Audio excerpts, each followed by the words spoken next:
দেখুন, আপনারা জানেন যে শীতকালীন সংসদে সেখানে অধিবেশন চলছে।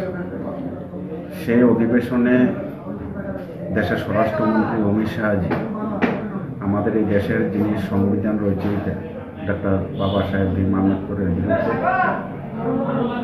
কুরুচিপূর্ণ সেখানে যে মন্তব্য করেছে তা নিয়ে আজকে সারা দেশ সেখানে উত্তাল।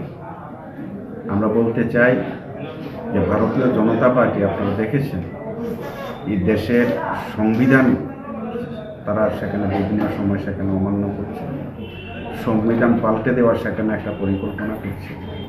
এই যে অমিত শাহ দেশের সংবিধান রচয়িতার বিরুদ্ধে যে কুরুচিপূর্ণ সেখানে মন্তব্য করেছে, তার জন্য অমিত শাহকে দেশবাসীর কাছে সেখানে ক্ষমা চাইতে হবে এবং মন্ত্রিসভা থেকে ওনাকে পদত্যাগ করতে হবে। এই দাবিতে সারা দেশের সাথে আজকে উদয়পুর জেলা কংগ্রেসের উদ্যোগে আমরা উদয়পুর শহরে তার প্রতিবাদ আমরা মিছিল এখানে বের করব।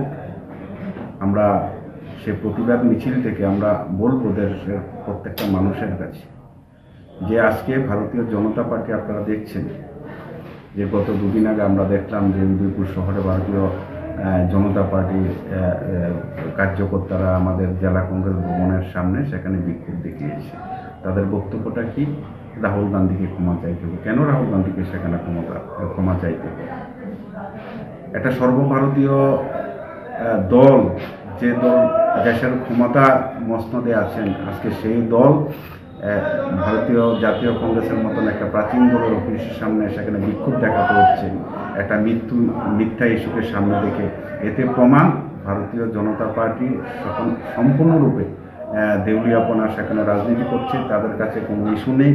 আজকে যখন এই ভীমরাও আম্বেদকরের প্রতি অশালীন মন্তব্য, অঙ্গভঙ্গি দেশের গৃহমন্ত্রী সেখানে করেছেন, সেই নিয়ে যখন সারা দেশ সেখানে বিক্ষোভে উত্থালে যখন ফেটে পড়ছে, ঠিক সেই সময় মিথ্যা অভিযোগ তুলে দেশের মানুষকে সেখানে বিভ্রান্ত করছে ভারতীয় জনতা পার্টি।